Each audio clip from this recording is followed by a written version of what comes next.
Welcome into the CHGO Blackhawks Podcast. Happy Tuesday. I'm Jay Zawaski here with Mario Tirabassi and Lawrence Benedetto. We've got our mailbag show to wrap up today. We've got a lot of around the league news. We've got some Blackhawk prospect rankings from around the hockey world. So much to do, so little time. We're going to get into it right away. Make sure you do us a favor, smash that like button for us. Make sure you are subscribed to our YouTube page as well. Podcast listeners, like, subscribe, follow, all that great stuff. We would greatly appreciate that. And before we get into everything, Mario, we should share the big news of the day. Yes. We are now on Roku. So if you've got a Roku stick or a Roku box or a Roku app, if you go to that sports tab or you search CHGO, you're going to see us 24/7 content from CHGO Sports. When we're live at CHGO, we're going to be live on Roku. And then the other hours of the day will be filled with, best of shows, sort of evergreen content from all of our shows. So make sure you check that out. This is a good opportunity to tell your parents who maybe not on YouTube or not familiar with podcast apps that have wondered what the CHGO thing is you're talking about. Show it to them. Show them how to get it on their Roku sticks. It could not be simpler. I know a bunch of us have tweeted out, including myself, like kind of a here's how you do it. You pull up the main screen. You type in CHGO and boom, there it is. And if you're into all the other All-City shows, DNVR, PHNX, PHLY, more to come, they're on there too. So it's an awesome day for us here. Another big day for All-City. So I just went in my basement, put the Roku stick on the CHGO channel, and then just went upstairs, just left it rolling all day. Get that ad revenue, baby. Yeah, Company man all the way. Perfect. It's kind of cool, though, to see it like it. We've been practicing this for months, and now that it's here and it's real, it's very cool to see the fruits of the labor on TV. It could not be easier to find. It's great. Yeah, it's awesome. I think the first thing I saw on the channel today was our top 10 NHL defenseman right now show. So, yeah. Even though it's like evergreen content and stuff, like, hey, it's up to date. It's pertinent. It's still good stuff that CHGO across the board is bringing to the table. And what's really cool is that it's Roku nationwide. So Chicago fans, if you're living across the country, you don't know us through YouTube or anything like that. Like you can still get it through the Roku channel. It's awesome. Like I'm very excited to see what's next for us and for All-City. A lot of cool All-City news making the rounds the last couple of days.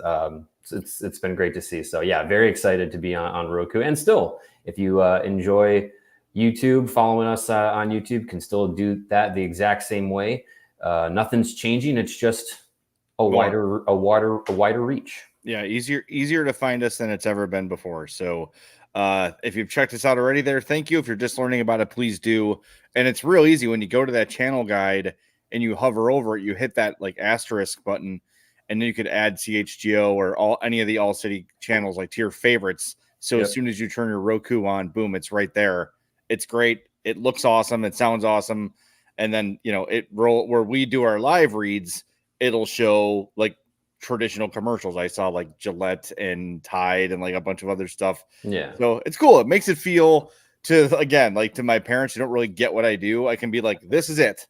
See, it's real. It's like there's money coming in. It's an actual thing. You understand it now. Okay, great. I'm on TV.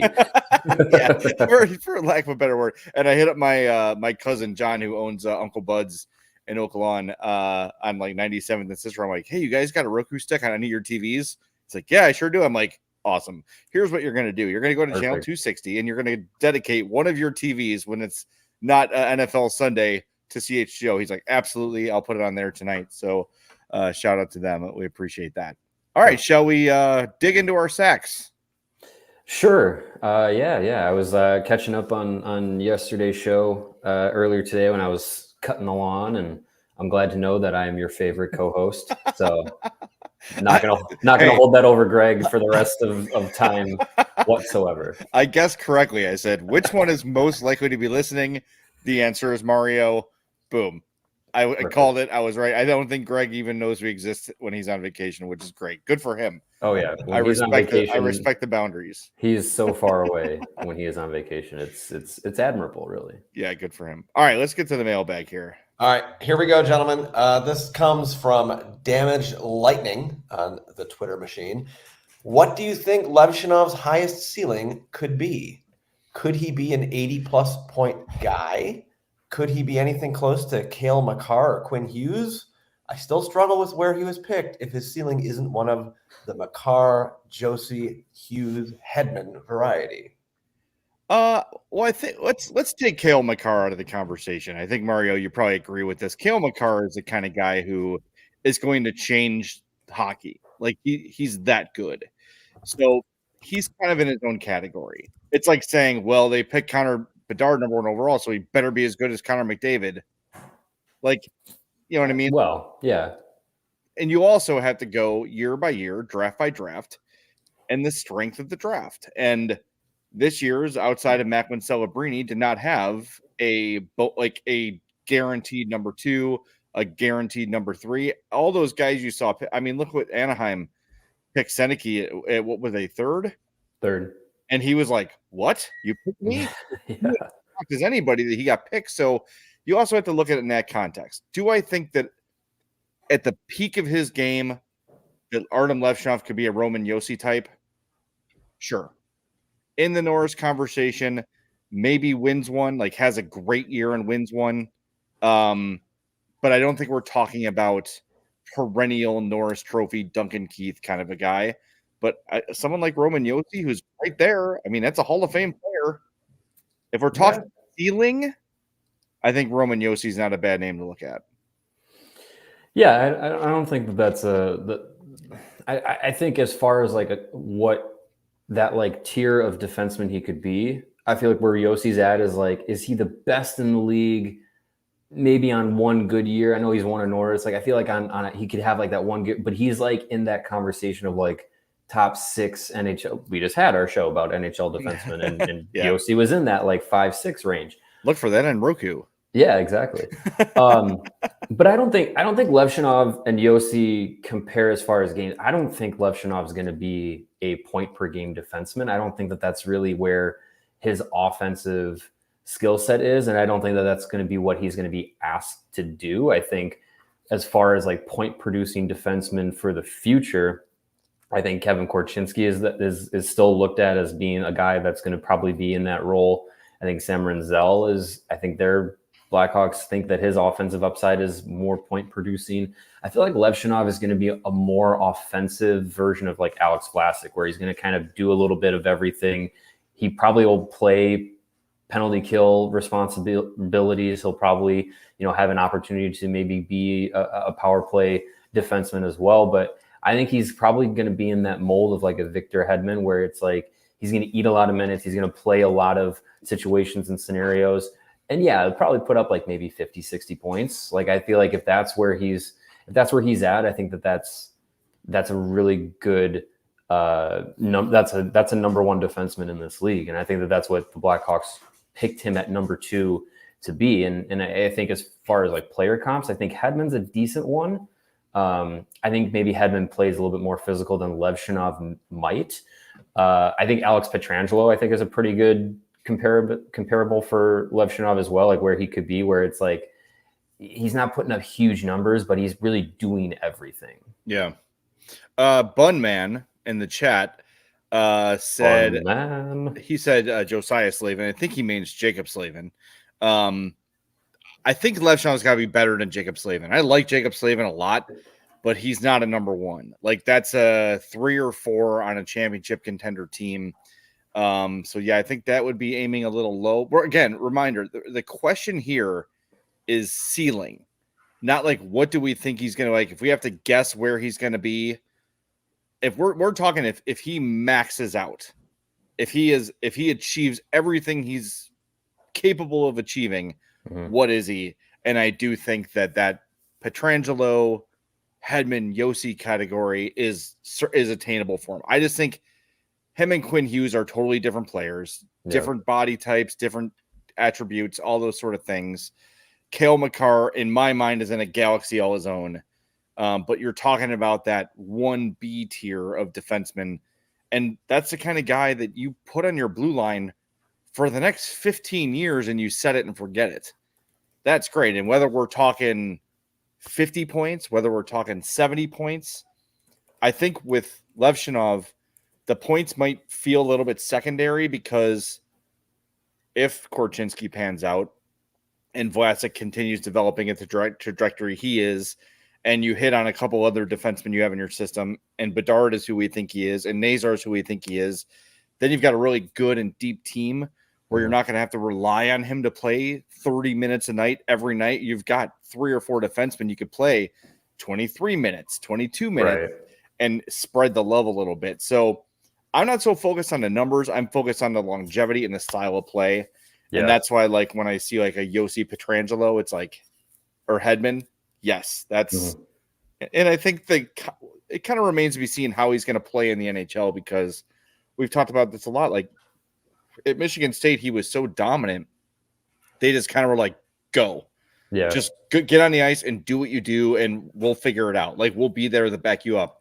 Kind of a lot of the way, like, people talked about Caleb Williams coming into the NFL. Like, he's an improviser. He throws on a run. He leaves the pocket. Like, can he do it in a more of a structure? And we saw Justin Fields struggle with that here. Playing in a structure was tough for him. He was at his best when he was creating. Now we've got to see, and that's why I think having him in Rockford is such a great idea, because he's going to have to play under a team structure. Anders Sorensen is going to make him stay at home and play responsibly. Yeah, they're going to let him be creative and pinch and do all those things they drafted him to do, but he can't just be like the Levshunov show and everyone just covers for whatever he leaves behind. Right, yeah. He's going to have to play within the system. Yeah, and I think, Jacob Slavin is like, if we go back to the conversation we seem to have with defensemen, is like, if there was a defensive defenseman award, I feel like Jacob Slavin would be the front runner for that, because he's that kind of guy that, like, if your top pair is him and like an Erik Karlsson type of guy who is like, he's going to be the offense and Slavin's going to be the defense, like, that's perfect. Like, he's perfect in that role. I don't think Levshunov is going to do that. I think, as we saw at Michigan State, he has the offensive ability to put up decent numbers at the professional level. And like you said, he's going to have to learn how to play within those systems at the professional level. And, we saw that with Alex Vlasic in his development. He was playing in the NHL and then went to Rockford, and they were like, hey, we want you to kind of work on being more offensively minded, like take some more chances. And, he kind of took the advice and the, the suggestions from Anders Sorensen and rolled with it. And we saw that kind of come up with him to the NHL when, he started to jump into the rush a little bit more, pinch a little bit more, got some power play time. And he made the most of it. And yeah, I mean, again, Vlasic is not going to be a big numbers guy, but even just having the confidence and the repetitions of like, okay, let me jump in offensively a little bit more at the AHL level, gives those players that kind of confidence to do it at the next level when they're up there. So I think Levshunov is going to probably get that same kind of treatment of like, hey, like, go try this in the AHL, see how it works out, tinker with it, and then bring it back to the NHL when it's going to, matter the most. Yeah, a couple of people, including our friend the Gigaties, brings up Charlie McAvoy as another comp. Yeah, which we've heard that a lot, and it makes a lot of sense, that combo of defense and point production. Someone said Erik Karlsson with size. He's not going to. I don't think he's going to put up numbers like Erik Karlsson. You're not going to have 100-point seasons from Artyom Levshunov. I mean, if so, wonderful. I just don't think that's what he projects as. I don't think that's what the Hawks expect him to be in any way, shape, or form. So, yeah, look, I'm just excited to see him. I like, aside from how the Hawks are going to be this year, Levshunov's development in Rockford is going to be the number one story this season. That's kind of like off the radar. So, all right, that's the first mailbag question. We're going to get to the rest here in a moment on CHGO Blackhawks. But we want to remind you that between work and social media and politics and everything that's going crazy in the world right now, we're really worked up. Everyone's kind of stressed out. Everyone's fighting with each other online. Take a step back, take a deep breath, choose chill. And when you do choose chill, reach for a Coors Light. It is mountain cold refreshment. There are plenty of chances in life to make things better by choosing chill. Grab every opportunity to do so, and then crack yourself a delicious, frosty, crispy Ice cold Coors Light. When the mountains turn blue, you know your Coors Light is as cold as the Rockies. Coors Light is cold lagered, cold filtered, and cold baked for a smoother finish. When you embrace a chill mindset, it's a good time to choose chill and crack open a Coors Light. Coors Light is mountain cold refreshment, crisp and refreshing as the Colorado Rockies. Make the most out of the times you choose to chill. Choose Coors Light. Get Coors Light delivered straight to your door with Instacart by going to CoorsLight.com/CHGO Hockey. Celebrate responsibly. Coors Brewing Company, Golden, Colorado. And when you're choosing chill, what better way than to look like you're chilling in your Shady Rays sunglasses? Get ready for the season ahead with quality shades built to last. Our friends at Shady Rays have you covered with premium polarized shades that won't break the bank. Shady Rays is an independent sunglass company offering a world-class product rated 5 stars by over 300,000 people. Their shades have durable frames and crystal clear optics, making them the perfect choice for all outdoor adventures. Plus, they have hundreds of styles to choose from, so you're bound to find the perfect pair to match you. And they probably have a style in your favorite team's colors. Black and red, those go well together. I'm sure Shady Rays has a perfect pair for Hawks fans. Plus, if you ever lose them or they go missing or they break, don't sweat it. Shady Rays has the most insane protection plan in all of eyewear. Every pair is backed by their lost or broken replacements policy. If you don't love them, by the way, you can exchange them for a new pair or return them worry-free within 30 days. So exclusively for our listeners, Shady Rays is giving out their best deal. Head to shadyrays.com, use the code CHGO, and you're going to get 35% off of all polarized sunglasses. Try for yourself the shades rated 5 stars by over 300,000 people. It's a lot of people. A lot of people, a lot of stars. And we have a lot of mailbag questions left, so let's not waste any time and get right back into it. Let's stop expounding.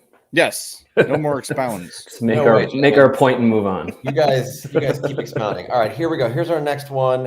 This comes from Connor Bandman at Bandman1862. I often see that Bedard has $3.5 million in performance bonuses. Does that count towards the cap? If not, why don't teams do that more often? If it does count, doesn't that break the rookie salary cap? It does count towards the cap. All performance bonuses count towards the cap. And there's $3.5 million in potential bonuses this year and next. What we don't know are the details of the bonuses, right? So these could be, he wins the Conn Smythe. That could be $1 million. He wins the Art Ross. That could be $1 million. I'm sure there was a bonus for winning the Calder last year. Like, all these things come into play. The problem is we don't know specifically what they are. And to hit all of them would probably not. I mean, if it did, it would probably mean the Hawks have won something as a team. So I wouldn't get too worked up in it. The Hawks are fine cap space wise. It's pretty standard for a prospect of Bedard's stature to get these sort of things. But yes, they do count towards the salary cap, but it's not like the total. It's whatever the bonuses become. And then I believe, Mario, correct me if I'm wrong, don't they kind of, that have to be like handled in the next season? Yep. Yeah. So I don't know why I just got a thumb up on my screen. Nice. Is it doing that thing again? I think it's because I'm on a Mac, so it uses FaceTime. So there's like, oh boy, there's various. I've actually figured out how to do. I'm just gonna do this. You got to turn that off, I believe. No, I don't want to. Why you got to rain on my parade, Law? Oh man! Come on, man! It's an arty party. Nice. Let's go. Let's celebrate. I love that. Right. Yeah, not to completely get off track here, but yes. So if he's to hit performance bonuses, that counts towards next year. And I'm trying to find the info on Puckpedia here. They have a tab for performance bonuses. Do they? Okay. Yeah, like if you look, if you're on there right now. I'm on Bedard's page. Oh, okay. I'm on the whole team page. Yeah. Because they have his bonuses listed, but it just says performance bonus. And I know Cap Friendly, RIP, used to tell you what those bonuses were. They were like, schedule or Series A, Series B bonuses. A lot of it is like if he's like top 10 in points. I think winning the Calder is probably one of the things there. Like, I feel like when you get rookie contracts for guys like Bedard, where it's just like he's a top 5 pick going to the NHL right away. Like I think a lot of times teams put those bonuses in to, well, usually if you're picking in that range, you probably have cap space. You're not, spending to the limit. So you have the flexibility to do that, but you're also like saying like, hey, we're expecting you to like do a lot. We're going to like compensate you for it should you hit all these bonuses. And I think that's a common thing for those top end rookies to get. I don't know if I can remember off the top of my head a rookie that hit all their $4.5 million potential in bonuses in a year, but I mean, I'm sure it has happened. But yeah, I don't think teams worry about that because, like you said, Jay, like if Bedard is hitting these bonuses, that means things are going really well. Yeah. For him and transversely for the team. So I'm looking at Puckpedia, and they don't have the specifics either. But the Hawks have a total of $4.5 million in potential bonuses this year, with $6.6775 of cap space. So I mean, they'll know, right? Like, so going in, like I said, it carries from. So let's say Bedard last year, because he won the Calder, gets an extra $1 million. Kyle Davidson will know that going into the offseason and saying, okay, like our cap space here, according to Puckpedia, is $6.6 million, but we know it's really $5.6 million because of that $1 million bonus. And they'll just operate with the knowledge that it's not a surprise to the teams. They know what that bonus is and what's been achieved, so they can work around it. But again, like Mario said, most teams that have rookies with this many performance bonuses are teams that are not contending. Here's the info. I found it.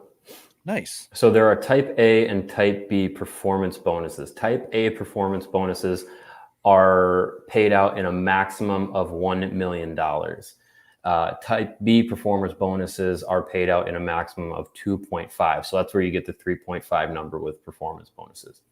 Bedard would have to hit 4 of the categories below, each worth $250,000. For players drafted in 2022 and beyond. So these are type A performance bonuses. 20 goal benchmark, 35 assist benchmark, 60 point benchmark, top 6 in ice time among forwards. I don't know if that's based on team or in the league. I would think that's team. But I would think I would think team. So he's checked all those boxes, correct? He had 60 points. He had 20 goals. Yeah. So there you go. There's $1 million. Top 3 and plus minus among forwards on team. We don't got to worry about that. 0.73 points per game. I think he hit that one. End of season, all rookie team. Yep. Hit that one too. So he got the $1 million off of type A based off of this information. For the record, 0.8, basically 0.9 points per game. If you're rounding up. The other two, for those curious at the end of the list, are All-Star selection. He was. Yep. And All-Star MVP, which he was not. Okay. Then the type B is an additional $2.5 million if he achieves any of the following milestones. Ranking in the top 10 in the NHL amongst forwards in goals, assists, points, or points per game. Which he didn't. No. So, yeah. So that information will all still be on his contract for this upcoming season and next season, but not the all rookie thing because he's no longer a rookie. But yeah, I mean, all those benchmarks in type A type A and type B, they still count for this upcoming season and next. So, I mean, there is potential that, he's going to cost an extra $3.5 million on next year's cap and the year after based off of performance bonuses. So that's that's something that the Hawks will have to, consider when we go into, talking about salary cap and stuff, but they have the cap right now that covers that. I'm sure Kyle Davidson is still, mindful of that since that's a contract and bonuses that he gave out. And with the cap expected to go up and make, some more significant increases over the next few years, thanks in large part to the TV deals and everything that the league got, I'm not too worried about it. And again, if Bedard is hitting those benchmarks, that means things are going well. So I'm okay shelling out an extra $2.5-3.5 million to Connor Bedard before he hits his next contract. Just for the record, the other $1 million of performance bonuses on the books for the Hawks is Kevin Korchinski. So he's got $1 million potential dollars this coming season and next. So he's probably only type A bonuses then. I would think so. Yeah. Yep. Interesting. All right, let's do one more before we hit the break zone. All right, gentlemen. Let's go to this one. This is from Tab Bamford. What is the fourth worst trade in Blackhawks history? All right, so I assume we're just going with the in whatever order you'd like. The Roenick, Belfour, Chelios trades are 1, 2, and 3 in whichever order you prefer. Probably. Okay. I would say the Philip Deneau trade, pretty bad. That's up there. I know a lot of people, because a lot of people responded to when Tab asked that question. A lot of people were talking about the Dominic Hasek trade, which in hindsight looks bad, but people forget you had Eddie Belfour at the peak of his powers. Right. And if they had traded Eddie Belfour, people would have lost their damn at that time. If they traded Eddie Belfour, people would have burned down the Chicago Stadium. Yeah. So, and rightfully so, because Belfour was amazing. So, I'm not going to say, I think you might be right. I think like the context of it and what it did long-term and what it did to even like the team that year, like Weiss and Fleischman came in and like were like a net negative. Yeah, they did for a nothing. team that wasn't supposed to be a contender, and it was, yeah, that's bad. And Deneau just continues to look awesome.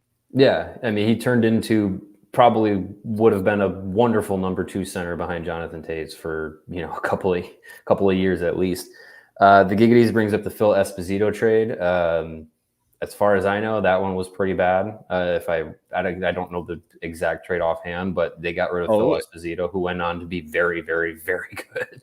It was a terrible trade. It was, it was. Let's see. The Hawks gave up. Of course, this is like the longest written story. I don't have it off the top of my head. They traded Phil Esposito, Ken Hodge, and Fred Stanfield for Gilles Moreau, Pitt Martin, and Jack Norris. Fine. Phil Esposito is like, I'm trying to think. He's like that era's Yager. Right? Like he was that good. And I think for whatever reason, he doesn't get talked about the same way that like Gordie Howe and Bobby Hull and a lot of the stars of that era get talked about. Yeah. But he was right there with those guys, like a great player for a super long time. That's pretty bad. That I might have to put that over the Dale Weiss Philip Deneau trade. So yeah, let's go with that one for number 4. Sure. I'm pretty happy with that one. I'd like to get Tabs. Anytime Tab asks a question, I assume Steve Larmer is somehow attached to it. Usually, yeah. So maybe that could be where he's going. Yeah. We'll have to get his. We'll get some feedback from him when we see him soon. It'll be soon. We're getting there, buddy. Dan N says Sod for Panarin. Pretty bad. It was bad, but like at least Sod was Sod, right? Like he gave you something. He's not awful. Sure, but yeah. But where Panarin went from there in his career, like you knew he was going to be a stud. Yeah. And I don't know if you revisionist history it and you say, they keep Panarin in his, in a prime spot with Toews and Kane still there. Keith was still there. You had to bring it at that time in the system. Like he could have come in and like, I don't know. There is a lot that could have been done with Artemi Panarin still around, but too bad. All right, we got a few more questions to go and a super chat to answer on the other side of the break here on CHGO Blackhawks. Yes, but before that, hey, do you need a new cooler for all of your outdoor and tailgating adventures? Well, look no further than our friends at Rugged Road. They are dedicated to creating innovative and durable outdoor gear for adventurers who demand the best. Their products are designed with the highest quality materials and craftsmanship, ensuring they perform in the toughest conditions, whether you're on land or water. Rugged Road gear is built to accompany you on every adventure. One of the most unique things about Rugged Road coolers is their ability to always float upright, so you can never lose a drink, whether you're out on the lake or in the river or in your pool. Unlike other heavy-duty coolers, Rugged Road coolers are incredibly light, making them easy to transport on any trip without compromising on performance, and they are crafted to handle the toughest environments. Rugged Road coolers are built to last, ensuring that they can keep up with any adventure. The coolers are guaranteed to keep contents cool for up to 7 days, but oftentimes much longer than that. So gear up for your next adventure with Rugged Road coolers, reliable, durable, and built to be used. Rugged Road is your ultimate outdoor companion. What you want to do is go to ruggedroadoutdoors.com. Use the code CHGO, and when you do that, you're going to get 10% off of your order from our friends at Rugged Road. And as we've been talking about all the great stuff going on here at CHGO, what better time than now to become a diehard? We've got football season right around the corner with, yes, tailgates for every home game. We've got our CHGO Cubs takeover September 6th against the Yankees. How about this one? Soccer fans, football fans. CHGO is taking over Soldier Field when Miami, Messi, and crew come to Chicago on August 31st. And you're going to get a Jason Derulo concert after the game. You're going to see Messi. Suarez is going to bite you. So many great players on Miami.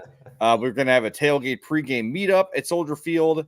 It's going to be awesome. So why become a diehard? Well, as you see all these awesome things, including our Bears trips to London and Arizona, those two, by the way, you'll save 20% on all of these when you're a diehard. It's not a one-time 20% savings. Anytime you attend a CHGO event, like a tailgate or a takeover or a watch party, or anytime you order merch from chgolocker.com, you're going to save 20%. It is a constant savings all year round. You get access to our members-only diehard Discord. You get access to all of our great written content, some of it behind the paywall.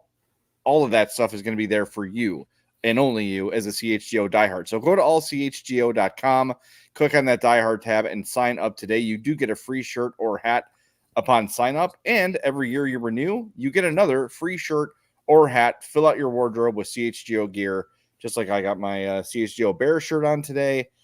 Always got CHGO stuff on. Cut the lawn of my CHGO Cub shirt today. They're all over the place. I have an entire drawer committed to CHGO stuff because it's great. It looks great. It's super comfortable. I get compliments on it all the time. So become a diehard, CHGO, allchgo.com. Click on that diehards tab and come join us here and support us here at CHGO Sports. Yes, do that. It means we can do more stuff, get on more channels, more than Roku. Yes, and Gold Dust giving me credit for hitting the Jason Derulo. If Jason Derulo walked down here into my parents' basement, that's where I am again today, I wouldn't know who he was. I only know Jason Derulo from the meme of the kid looking at the calendar. And then when he gets to July, he sings Jason Derulo because July, August, September, October, November, December, JASOND. Mm-hmm. Jason Derulo. That's all I know. Yeah, no, that works. It was funny when I saw that we had the Fire takeover, and that concert was there. I was just like, oh yeah, Jason Derulo, like he's got so many hits, and then I was just like, what are they? Yeah, because he's like one of those guys that's like so many of the songs that you're like that he like had a lot of success off of. He was like a feature on it. Yeah, he's like DJ Khaled. Yeah, he just shows up, says his name, and leaves. Yeah, so I ended up having to go through like his catalog with Greg, and I had to educate Greg on who Jason Derulo was, which was entertaining. And I was just like, oh, okay, like his like top 2 songs, I'm like, yes, those I would know those as like Jason Derulo songs, but then like his like next like 10 hits, I'm like, I don't know if I would I don't know if I knew that was his song, but no, he's got some good ones. The Ooh, What You Say, that one. Oh, I know that one. Heard many times. That's his biggest hit, I would say. All right, there we go. I know that one from the OC. That's Jason Derulo corner here on CHGO Blackhawks. And when you become a diehard, we'll get you a CHGO Jason Derulo corner shirt. How about there that? you go. Yeah. We got a super chat from James. He says things we got to watch with Levshunov is how he handles the speed of the AHL and now he handles the refs. The refs are more ticky-tack in the NHL. Yeah, I mean, that's everybody. That's the adjustment from college to pro or junior to pro for every player.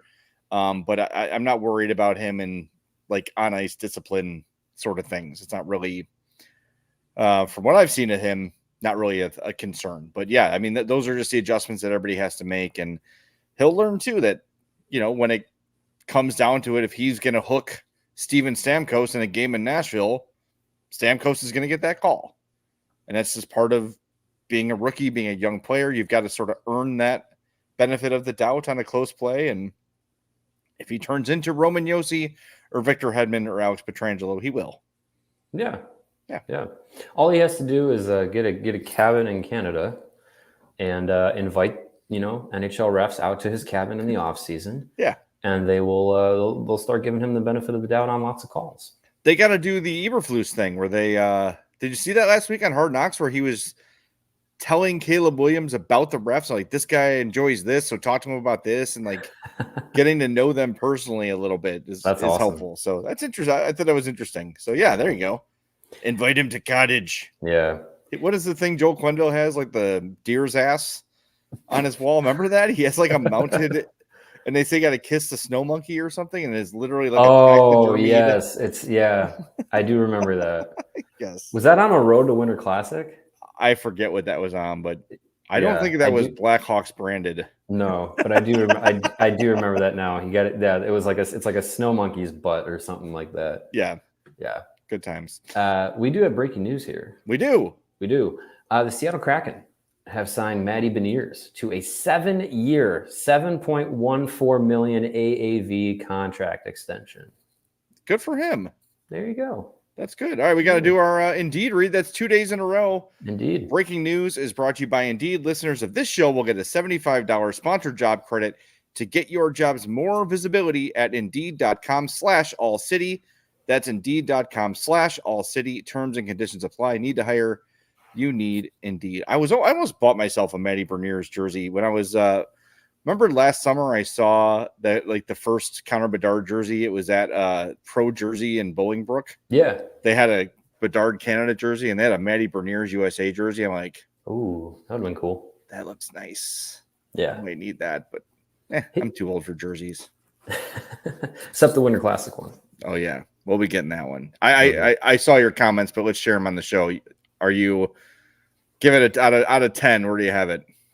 I mean, based off of just what I've seen through through the leak and everything, we haven't seen them officially like modeled or anything. I think they look good. I think the red, as you were hoping for, I think that was I think that was a good call. They did a good job with it. I'm happy to see him be a little bit different. I know we've been having a party over there for your your red jerseys. Mm-hmm. Yeah, I think they're going to be good. I'm glad that it wasn't. I'm glad that it wasn't black because I think the black alternates are coming back eventually, so they'll sell enough black jerseys. You don't need to muddy it up with another, alternate or third jersey that's black.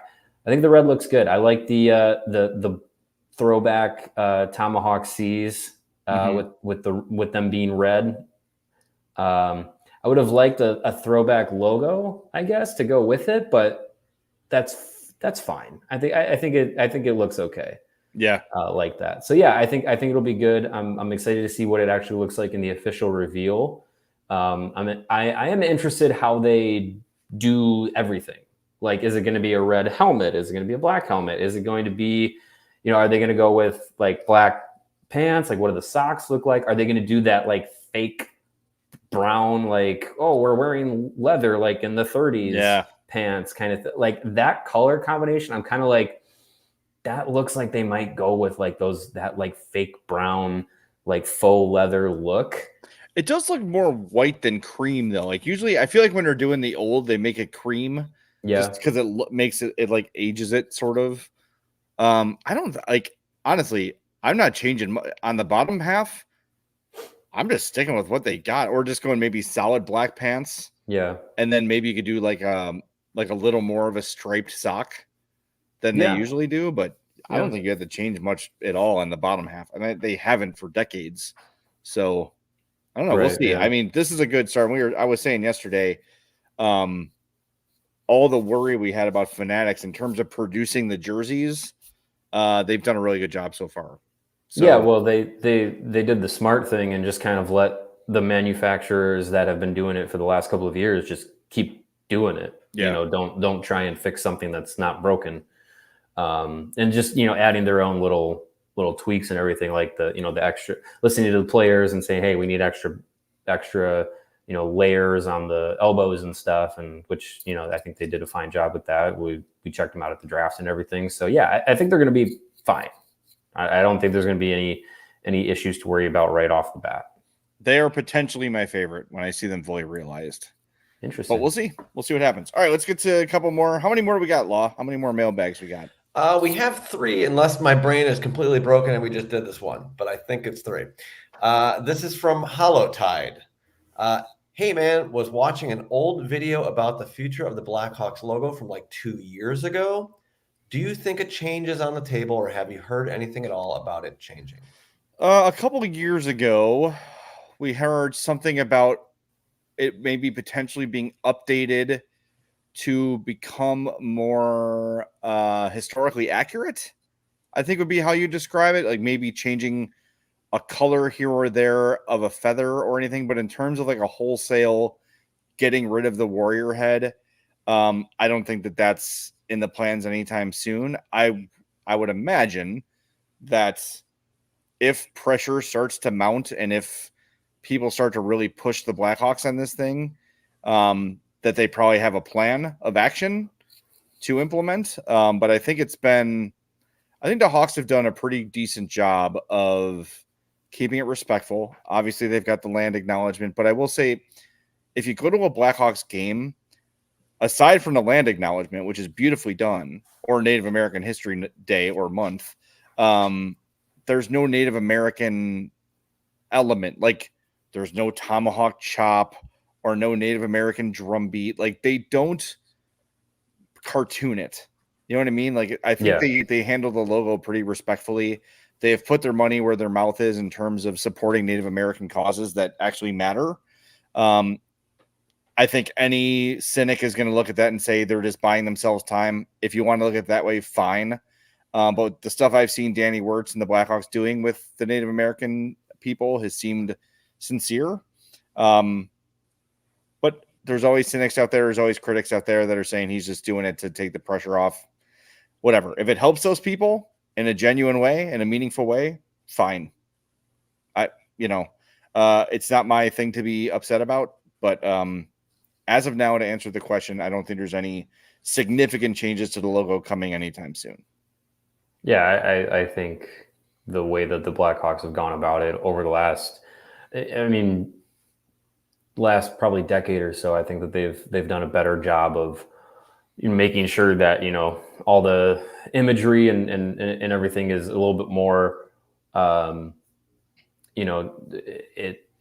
they take into account like the indigenous people's opinions, the local tribes and everything. Like they've been more in step with them over the years. I remember maybe in the late 2000s, early 2010s. I mean, you'd still see people come in with headdresses and face paint and everything to games as fans, and I'm just like, looking back, you're just like, I'm glad that we've moved on beyond that. Like you said, like it's no longer like cartoon caricature.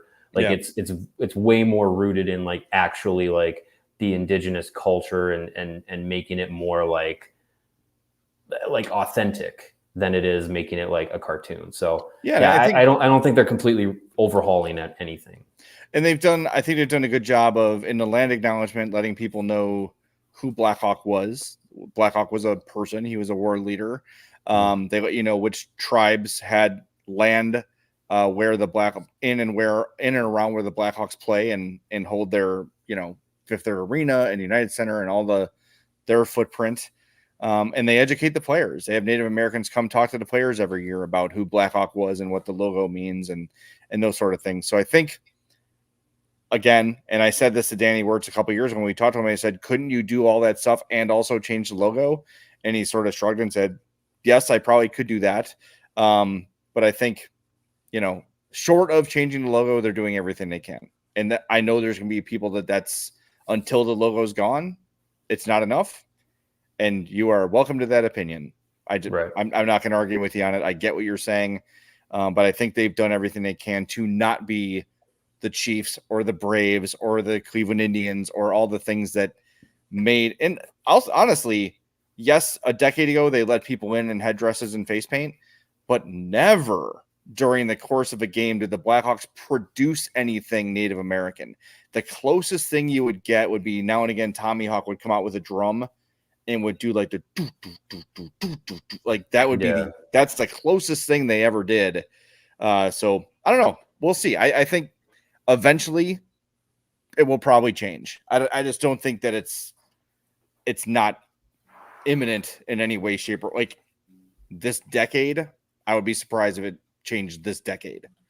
So we'll see what the future brings. If I'm guessing on anything, the 100th anniversary season, which is coming up not in 2 years, like that seems like maybe a time frame where they're like, here's like a little change we made. Like, again, I don't think they're completely overhauling the logo. I think it might be, like you said, like I think it might be those like more culturally like in line with what the actual like imagery and artwork should look like. I think it might be like that. Yeah. All right. Next. All right. Speaking of the United Center, this comes from Dom Cagney, who joked that everyone should spam you with Patrick Kane questions. But then seriously, do you know the sign policy at the United Center? Will my nephew and I be kicked out if he brings in a sign? No, kids have signs all the time. They also do have up on the 300 level on the 100 level too. They have like sign making stations. They actually give you the poster board. They've got all kinds of Sharpies of all different colors out there. Now, I think if you were to bring a bed sheet that said, fire Danny Wirtz into the sun, they might not let that. Yeah. You know what I mean? But like kids all the time when there's warm-ups have their signs for Bedard around the glass. Like, yeah, kids bring signs in all the time. And if you don't want to lug them yourself, get to the game, an hour before puck drop, and you and the kid can take as much time as you want to make your own sign right there. And they do supply everything you need to make them. So, and I don't think they overly sent. I don't think Dom is trying to bring in anything offensive by any means. Yeah. But I don't know if you can bring signs in. But yes, they do have the sign making stations. I think the fear would be if you bring in something that's rolled up into a tube, theoretically you could be smuggling something in said tube. Right. And you've got to be, and they don't want to have you open the sign, show me the sign. Is it something offensive? Did you draw boobs? Or does it say something about something untoward? So they say, come on in, go make your sign over there. Yeah. I mean, and if you are going to draw boobs, at least you did it on, their own sign station. So it was a little bit more contained. Yeah. They have several shades of pink, so you'll be fine. Just again, make them accurate. Let's not make a cartoon out of this. All right. Come on. Exactly. Well said, gentlemen. Right. We got last one from the mailbag. All right. This is from Brandon, who says, how should the Hawks approach the development of Ethan Del Mastro and Nolan Allen? I think another year in the AHL could only be beneficial, but I think fans have NHL expectations, especially for EDM. I mean, they're going to have an open competition for roster spots in training camp this year, and those are two guys that I think are right on that cusp of being, in that mix for NHL ice time. There's, Seth Jones, Alex Vlasic, Connor Murphy, the additions of Alec Martinez and TJ Brody. Like, that's five guys right there where you're like, they're probably all in the NHL. So it's really up to that like sixth and seventh spots that, you could say like, okay, Korchinski's in the mix, Kaiser's in the mix, Del Mastro's there, Nolan Allen's in the mix. They still have Louis Crevier and Isaac Phillips as well. But I think, you're talking about out of all those young guys, like front runners for those like last 2 spots out of the 7 defensemen that you're likely to carry, I think you're talking about maybe Korchinski and either take your pick of Kaiser or Del Mastro as the guys that could fill up those spots. And I think whether Del Mastro or Kaiser or Allen are in the NHL or AHL, I think they're gonna be playing. Like I don't think you're gonna see a guy who's gonna be the 7th defenseman be a young guy and be a guy that's gonna be sitting 7 of 8 games or anything like that. Like if it's a young guy, they're gonna be in, and it's gonna be they're gonna be in a rotation. And I think maybe you have maybe Brody or Martinez or maybe even Connor Murphy, who knows, in that that rotation with the young guys and veterans. And whoever's not here is going to be the top pair together in Rockford, whether it's Levshunov and Del Mastro, or Del Mastro and Allen, and Levshunov's a second pair guy in Rockford. Like whatever it is, like I think there's going to be a ton of benefit to even if you don't make the NHL roster, you're going to be one of the top 2 defensemen in Rockford, and getting all of those minutes, getting all of those responsibilities, and probably being one of the first call-ups whenever there's an injury or someone needs to figure something out performance-wise. Then they go down, and it's probably Allen or Del Mastro that are the first call-ups from Rockford to Chicago. Well, I think you said it perfectly. I think they're just going to let it play out, and whoever earns spots is going to have the opportunity to earn those spots. I don't know if anyone that is not an NHL veteran is guaranteed a roster spot. So if Del Mastro comes out and is the best guy in the preseason, then he's going to win that spot. If it's Wyatt Kaiser, if it's Kevin Korchinski, they'll win that spot. There's only 6. Right. And like you said, Mario, you want those young guys playing. I think the exception would be maybe somebody like Isaac Phillips or Louis Crevier becomes that 7th, because I don't think they have as much invested in those 2 as they do some of the others. So maybe one of those guys rounds out your 7 at the NHL level. But yeah, I think they're just going to let the prospects show them who is the most ready to play in the NHL this year. And guess what? They've got the luxury to say, okay, well, we started you and you're sort of slumping, so let's give someone else a look. Right. So they're all going to get their opportunities. I don't think anyone's being held back. I don't think anyone's being rushed. I think they're handling just development in general very, very well. And I this thing you found today earlier, Mario, before we wrap up the show, from EP Rinkside. Tell our friends about this, because this was pretty exciting. Yeah, so the fine people at Elite Prospects, they went through, their rankings. I think it was top 100 skaters, and then I think they did top 15 goalies, and then they did a breakdown of top 115 skaters and goalies combined of prospects that are NHL affiliated. Basically means they've been drafted and are still eligible to be to receive Calder voting consideration. So a guy like Connor Bedard wouldn't be included in this. But out of the top 15, the Blackhawks, with 9 players on the list, they had the most out of all teams in the NHL on this list. So I think it's just another Elite Prospects. Like we've become good friends with Cam and Sean Shapiro and people over there, and respect their work and their opinions on the prospects, and go to them for draft analysis and everything. And for them to have 9 Blackhawks players in the top 115, I think that's a really good indicator that again, it's another positive indicator that this rebuild is going in the right direction, because you've got top young guys that are in the system that are coming up, and a lot of them are on the cusp of either being in the NHL regularly or are getting their first taste of pro hockey this season or going into year 2. Like I think we're seeing that young wave that's going to be coming in here pretty quickly, and it's that first wave of the blueprint that Kyle Davidson came in with of, okay, here's phase 1, it's the teardown. Now here's phase 2, it's the buildup. And I think you're starting to see that first wave of the buildup that's not Connor Bedard, kind of making its way to the top. Okay, we've got some around the league stuff to get to as well.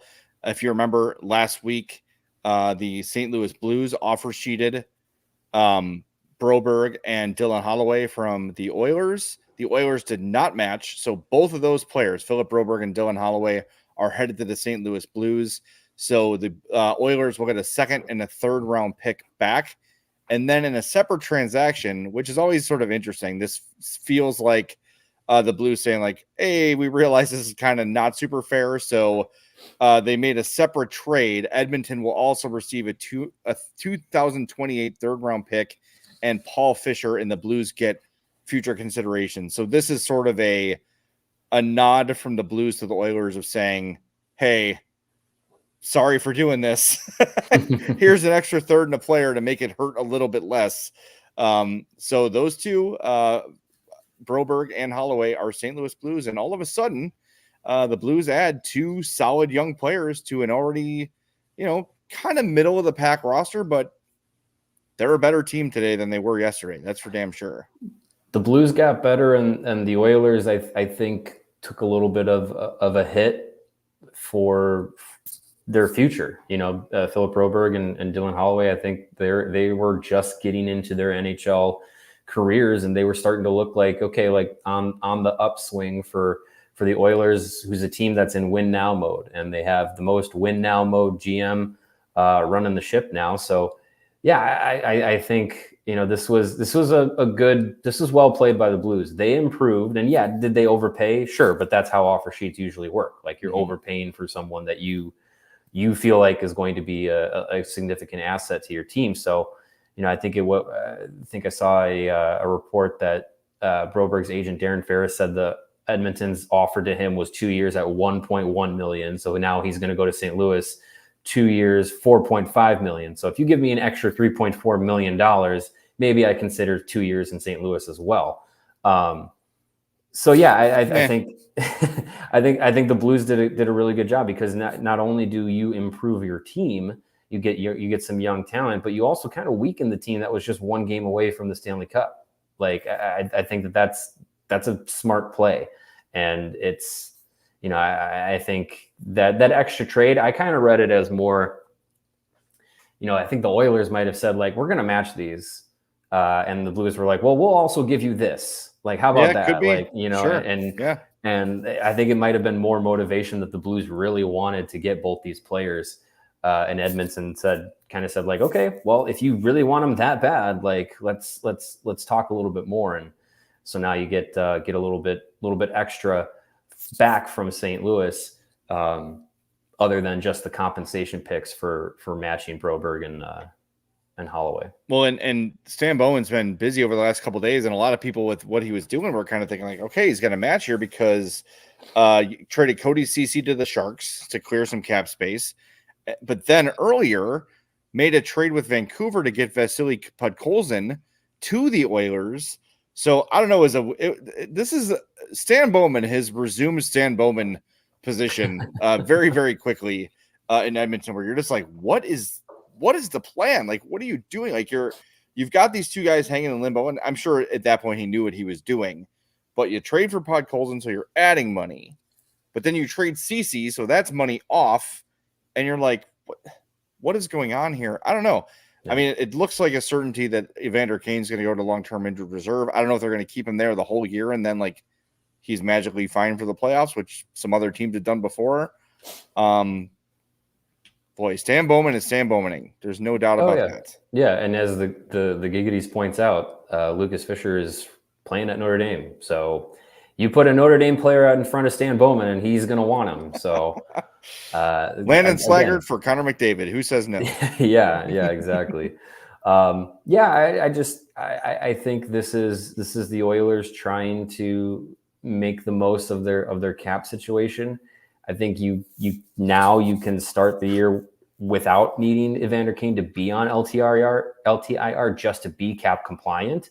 So that gives you a little bit more flexibility. Once the season starts, you're already cap compliant. Season starts, Kane goes to LTIR, and then you start the year with some cap space that you can actually use, rather than having to just make that move just to be compliant and you can't do anything else. So I think I love these kinds of moves. I love that offer sheets are starting to come back a little bit, and we're seeing some play out because it just makes that chess match between GMs even more exciting. Yep. Bring it on. All right. Before we wrap up, we're going to end the show. I have a hammer. I don't know why. Just sitting here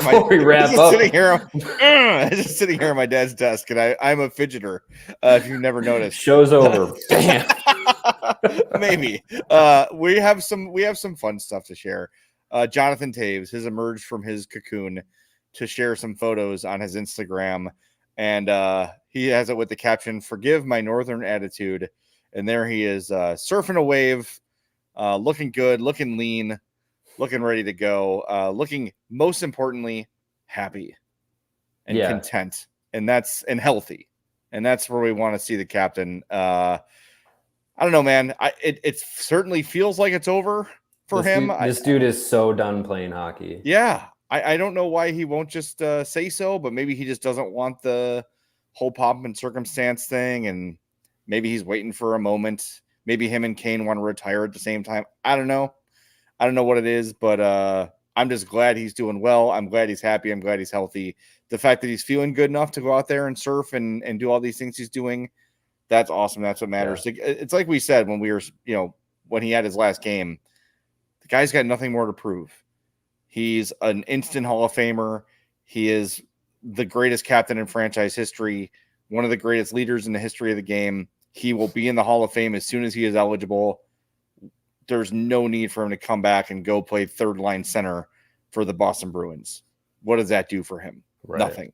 Yeah. So hopefully whenever he decides it's official, 1-day contract, welcome back. Here's your jersey retirement ceremony. And I hope, and I think it will be, it should be just him.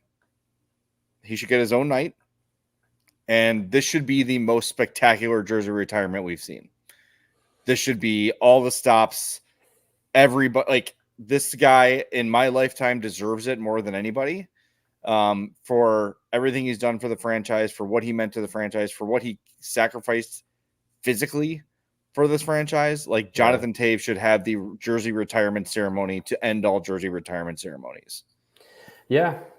I think that would only be fitting for a guy that, like, was just, him and Patrick Kane, they were the faces of the Blackhawks for, man, closer to 20 years.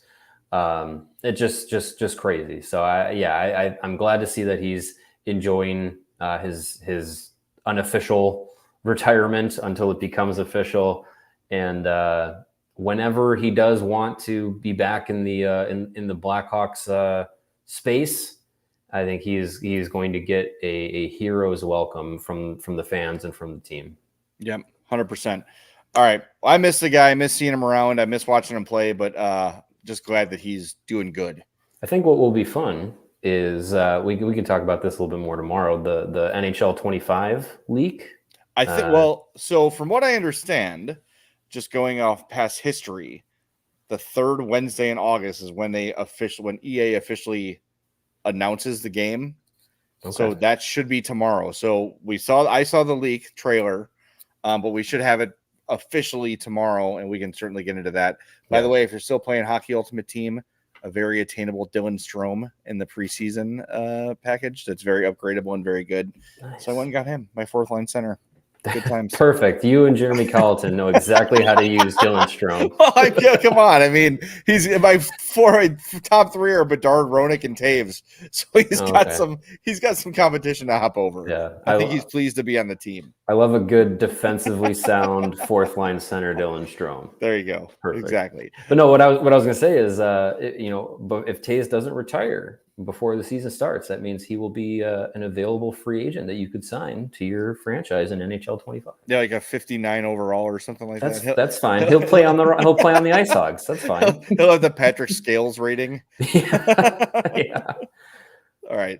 Well, we'll find out. I'm looking forward to it. The trailer I saw looks pretty good. So anyway, that and a bunch more tomorrow. We got a lot more to get into that we were not able to get to today. So plenty of meat on the hockey bone, so to speak.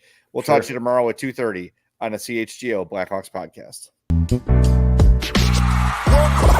We all silly like the mayor.